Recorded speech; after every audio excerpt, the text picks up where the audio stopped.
Hello, हाय, नमस्ते, नमस्कार। भारतीय न्याय संहिता की धारा 129 आपराधिक बल को परिभाषित करती है। इस धारा के तहत आपराधिक बल मानने के लिए बल का प्रयोग जानबूझकर किया जाना चाहिए, न कि अनजाने में। बल का प्रयोग उस व्यक्ति की सहमति के बिना होना चाहिए जिस पर वह प्रयोग किया जा रहा है।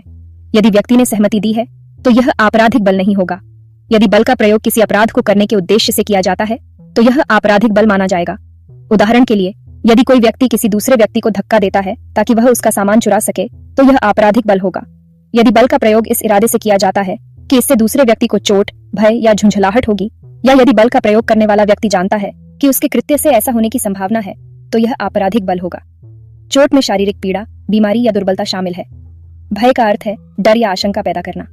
झुंझलाहट का अर्थ है किसी अप्रिय या परेशान करने वाली भावना को पैदा करना। उदाहरण, अख की सहमति के बिना उसे धक्का देता है। यदि क का इरादा अख को चोट, भय या झुंझलाहट पहुंचाना है, या यदि क जानता है कि उसके धक्का देने से ऐसा होने की संभावना है, तो क ने अख पर आपराधिक बल का प्रयोग किया है। क घ के रथ के घोड़ों को चाबुक मारता है जिससे वे तेज गति से दौड़ने लगते हैं। यदि ग ऐसा घ की सहमति के बिना करता है और उसका इरादा घ को चोट, भय या झुंझलाहट पहुंचाना है, या वह जानता है कि ऐसा होने की संभावना है, तो ग ने घ पर आपराधिक बल का प्रयोग किया है। जज को लूटने के इरादे से उसकी पालकी का खंभा पकड़कर उसे रोक देता है। यहाँ अन्य ने अपनी शारीरिक शक्ति से च की गति को रोका है। चूंकि अन्य ने यह कार्य जानबूझकर और च की सहमति के बिना अपराध करने के उद्देश्य से किया है, इसलिए अन्य ने छ पर आपराधिक बल का प्रयोग किया है। छ एक पत्थर फेंकता है जिसका इरादा या ज्ञान यह है कि पत्थर अज या उसके कपड़ों या उसके द्वारा ले जाई जा रही किसी चीज से टकराएगा, या वह पत्थर पानी से टकराकर अज के कपड़ों या उसके द्वारा ले जाई जा रही किसी चीज पर पानी की बौछार करेगा। यदि पत्थर फेंकने से कोई पदार्थ या उसके कपड़ों के संपर्क में आता है तो छिनेज पर बल का प्रयोग किया है, और यदि उसने ऐसा ज की सहमति के बिना उसे चोट, भय या झुंझलाहट पहुंचाने के इरादे से किया है तो उसने ज पर आपराधिक बल का प्रयोग किया है। जानबूझकर एक महिला का घूंघट उठाता है।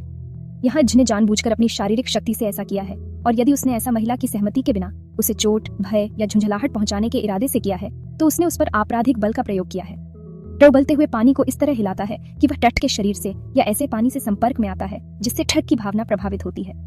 यहाँ अट ने जानबूझकर अपनी शारीरिक शक्ति से उबलते पानी में ऐसी गति उत्पन्न की है जिससे वह तट के संपर्क में आया है। यदि अट ने ऐसा ठग की सहमति के बिना उसे चोट, भय या झुंझलाहट पहुंचाने के इरादे से किया है तो उसने ठग पर आपराधिक बल का प्रयोग किया है।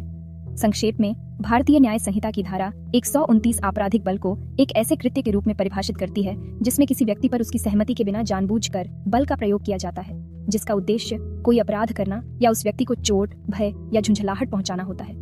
यह धारा शारीरिक संपर्क के साथ साथ ऐसे कार्यों को भी शामिल करती है जो किसी व्यक्ति में गति उत्पन्न करते हैं, उसकी गति को बदलते हैं या रोकते हैं, या उसके आसपास की वस्तुओं को इस तरह से प्रभावित करते हैं जिससे उसे चोट, भय या झुंझलाहट हो सकती है। यह